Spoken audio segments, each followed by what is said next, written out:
Hey, what's up everybody, and welcome back to News Dose. And you know what? It's really starting to feel like E3 season with multiple events taking place within the last 24 hours. We got a big Dragon Quest event, a Sonic event, and as I'm currently recording, there's also that new PlayStation State of Play. Just a lot of things are happening right now, and then adding to that Nintendo Switch Pro that we've been talking about for well over a year is reportedly about to be announced. In fact, it might be revealed as I'm recording this very video. So yeah, things are definitely happening, and without wasting any time, let's just jump right into the video. And to start things off, let's talk about that big Dragon Quest event that took place late last night. As I mentioned earlier this week, it did sound like they were teasing a Dragon Quest XII announcement, and they in fact revealed Dragon Quest XII along with several other Dragon Quest games, which we will talk about in just a minute. Of course, I know you all want to know about that Dragon Quest XII announcement though. Well, as expected, this was just a teaser, so there's no footage or anything like that. However, there's some very interesting details surrounding this game. So this is what we do know. Dragon Quest XII: The Flames of Fate is being described as a Dragon Quest game for adults. They are saying this game will have a darker tone than what we've seen in the past. For me, that does sound interesting. I want to see a serious story in the Dragon Quest world. The one detail that really has fans a bit mixed though is that the combat is apparently to be different than past games, and that very possibly means that we could be looking at an action RPG rather than a turn-based game.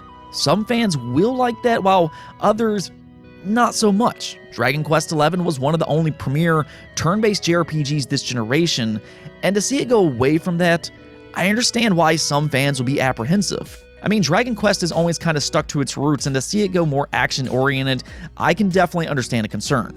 I'm going to remain optimistic though. I know they can make a good turn-based RPG, but at the same time, this will be a fresh take for Dragon Quest, and I want to see what they can do with that.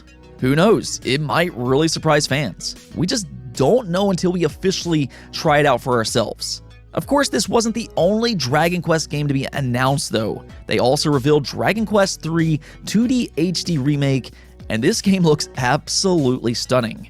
You can obviously see some similarities with Octopath Traveler and its visuals, and well, that's because they're using the same engine. I love this move personally. This helps modernize these old games, and I think we're starting to see a trend here. Octopath had a lot of success, and now you're seeing other games like Dragon Quest implement similar visuals. And then that Kickstarter game as well, Iodine Chronicles. So yeah, I do personally like that we're seeing more games try visuals like this. However, they also revealed Dragon Quest X Offline, which, as the title suggests, is Dragon Quest X that doesn't require internet. It does have a different art style than the original, but unfortunately, so far it's only been announced for Japan. Hopefully it will get a Western release, but we'll have to wait for that one. The other two games that they announced was a mobile Dragon Quest game and then Dragon Quest Treasures. These ones didn't jump out to me near as much, but still, there is a lot to look forward to here for Dragon Quest fans.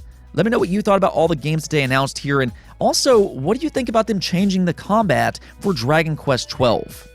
Now, Sonic also got his 30th anniversary event today, and it looks like all those leaks were true after all. Sonic Colors Ultimate was revealed for a September 7th release. Now, the original was released back in 2010 exclusively for the Nintendo Wii and DS. It was kind of strange it never came to other platforms, or at least until now, especially with fans viewing this game as one of the better Sonic 3D adventures. Well, after 11 long years, it's now officially coming to multiple platforms with an HD release. Yes, it will be available on the Xbox One, PlayStation 4, Switch, and the PC.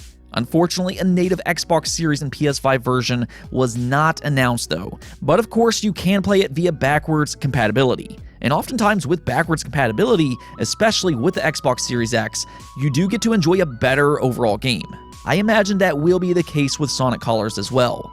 Now, we also talked about a Sonic collection coming, and that also was confirmed here. Sonic Origins will be available in 2022, which includes Sonic 1, 2, 3, and CD.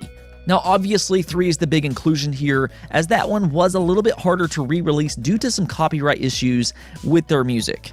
Now, the trailer that they showed today did not include current gameplay, so I'm not exactly sure what's happening there. They did say that they would talk about this collection more later in the year. The big tease, though, was left for the end, where a completely new Sonic game was teased for a 2022 release. Unlike Sonic Colors, this one will be available on all platforms, including next-generation consoles, but no gameplay was shown. This was a very tame tease with a vague release date for 2022. Even then, though, just like Dragon Quest, Sonic fans have a lot to look forward to after this event. And you know what? While we're talking about all these different events, we might as well go ahead and talk about another one, as Ubisoft announced a Far Cry 6 event, and it's coming real soon. As in, it'll be out tomorrow on May 28th at 12:30 p.m. Eastern Time. Now, Far Cry 6 was first announced last year, and there's a lot of excitement with Giancarlo Esposito acting in this game. We all know him from Breaking Bad and The Mandalorian, and to see him in a game like Far Cry 6 is certainly very exciting. But you know, we still need gameplay, and that's exactly what we're going to see here at this event. Yeah, we're definitely going to need to tune in tomorrow to see what this game is like, and we'll probably also get a release date here. Far Cry 6 was originally supposed to release in early 2021, so we could see a soonish release date if it wasn't delayed for too long. I guess we'll see about all that. Ubisoft might decide to release it closer to the holiday to maximize its profits. I could definitely see them doing something like that, but again, we'll see about all that tomorrow. Let's talk about the Nintendo Switch Pro, though. We've been talking about this console for what, a year? Maybe more? This is one of the worst kept secrets in gaming, and it continues to leak out. Well, big surprise, the announcement leaked out as well. As of this recording, they haven't officially announced the Switch just yet, but it is very possible by the time this video goes live, they may have actually announced it. That's how imminent a Switch Pro reveal is, apparently. So what's happening is that both Eurogamer and Bloomberg, both being respected news outlets, have reported that a Switch Pro will be revealed before E3. This would allow Nintendo to focus more on games at their E3 presentation, and it also allows third-party publishers to talk about their own Switch Pro games. Interestingly enough, though, Bloomberg actually says that the Switch Pro is looking to release either in September or October alongside the Switch Lite. Notice I did not mention the standard Switch, and that's because reportedly Nintendo is looking to phase out the standard Switch. Keep in mind that's not confirmed yet, but based off this report, that might be what happens, which makes the price for the Switch Pro absolutely critical. We still do not know the price, but again, Bloomberg believes it will be higher than $300. That all remains to be seen, but based off the leaks, this is a device that I think a lot of current Switch owners will buy again, and that's because it has some significant upgrades. It supposedly will output 4K resolution while in docked mode. For that reason alone, a lot of fans will be excited, and that will be a better reason to play Switch games on your TV. I currently don't play on my TV at all, but if I do have access to 4K resolution, yeah, I might just do that. As for handheld mode, however, it'll be 720p, though it also has a 7-inch OLED screen, and let me tell you, that is a significant upgrade over the screen the Switch currently has. If you've ever played on the original PlayStation Vita, which has an OLED screen, and then you played the same games on the newer model, which has an LCD screen, it is a night and day difference. Games just look better on an OLED screen, and it feels like a premium device. This is one reason I'm just such a big fan of the Vita, and I want the Switch to have that OLED screen as well. In fact, technology has improved over the years, so I'm excited to see the Switch with an OLED screen. But yeah, don't get too caught up on the resolution for the Switch Pro's handheld mode. It's going to look good, just trust me, and much better than the original. The Switch Pro also possibly has NVIDIA DLSS technology, which is big. This might be their way to get 1080p games to display at 4K resolution, but yeah, this does sound like a significant upgrade, and now we just need the official announcement, which is reportedly imminent. Now, if you are listening to this video, and if you want a Switch Pro, I would pay close attention to how Nintendo announces this device. And what I mean by that is pay attention to the pre-orders. As soon as the pre-orders goes live, as long as it's from a reputable website, if you have the chance, I would recommend you pre-order it immediately. If you don't, there's a good chance that you won't get one this holiday. We've seen the Xbox Series and the PS5 sell out for, what, a half a year now? and the Switch Pro might face similar problems being a popular device as well. Obviously, scalpers suck. I agree with that. And I want you all to get this if you want this device, so pay attention to those pre-orders. Nonetheless, do expect a Switch Pro reveal to be very soon with a release date for this year. On to the PlayStation news though. They do have that State of Play event happening today with Horizon Forbidden West. I will talk about that game tomorrow and what happens there after I get a chance to watch that event. But for today, we need to talk about more PlayStation games coming over to the PC. Days Gone, of course, just released for the PC, but it looks like Sony is set to announce yet another PC game, being Uncharted 4. Now, I would have preferred the Uncharted collection myself, as it's a little strange to jump into the fourth game, as these are very story-driven games, but still, this is a huge game to come to the PC. I mean, Uncharted is arguably PlayStation's biggest IP, and it's apparently coming to PC. And how do we know all this? Well, in a Sony's investors report, they did suggest it would be coming to the PC in one of their slides. I will have that posted on the screen here, and just like every other PlayStation game that comes to PC, there has been some very mixed reactions on the internet. On one side, there is a lot of excitement as more fans will get to play these games, and I really do mean amazing. You all who watch this channel know I love Uncharted. My 3 favorite franchises of all time are Pokemon, Gears, and Uncharted, in no specific order. I absolutely love these games, and I'm excited to see more gamers get the chance to play Uncharted. And better yet, this also likely means that Uncharted 4 will be playable at 60 frames per second.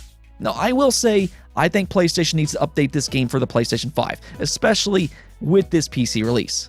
I think that's fair to PlayStation gamers personally. However, there are some quote-unquote hardcore PlayStation fans that are very angry over this move. I mean, I saw a video earlier today where some guy was whining that PlayStation fans are being treated as second-class citizens because a 5-year-old PlayStation 4 exclusive is going to be playable on PC. I mean, that is just absolutely ridiculous, and this is why I hate getting involved in fan wars. Again, this is a 5-year-old PlayStation 4 game. Not a lot of people are buying this game anymore. You already enjoyed it, and you likely haven't played it in years. Yeah, you'll be okay if PC fans get the chance to enjoy it as well. This does not affect your overall enjoyment from 5 years ago. This also helps PlayStation whether you realize it or not. This gives them funding, which in return can be used for even more PlayStation exclusives. I mean, how do you think they fund their first-party games? These are very expensive games, so I mean, they have to get the funding from somewhere. How do you think they get the money to buy exclusives like Final Fantasy XVI? They have to make money to spend money, and well, these PC games have been successful and has been helping them gain money. It's just smart business, so just continue to expect more of these PC releases. Now, I'm not saying that they'll release day one PS5 exclusives for the PC, but these PlayStation 4 exclusives will likely continue to come to PC. And seriously, if you all have been following this channel, none of this should really be all that surprising. Back when I had like no subscribers, I posted a video months ahead of its official announcement that Death Stranding was going to come to PC, and more PlayStation games would come after. I mean, you really just have to listen to how PR talks about this type of stuff. It's rather obvious, and it has been for a very long time.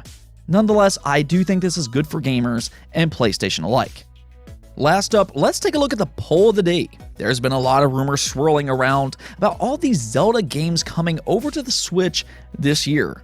Well, 2 of those rumored games include Zelda Ocarina of Time HD and Majora's Mask HD. So I asked you all, do you all think these games will be announced for the Switch in 2021? And this one was an extremely close one, with 46% of you saying yes, while 45% of you said no.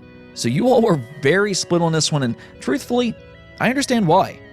I don't really know myself.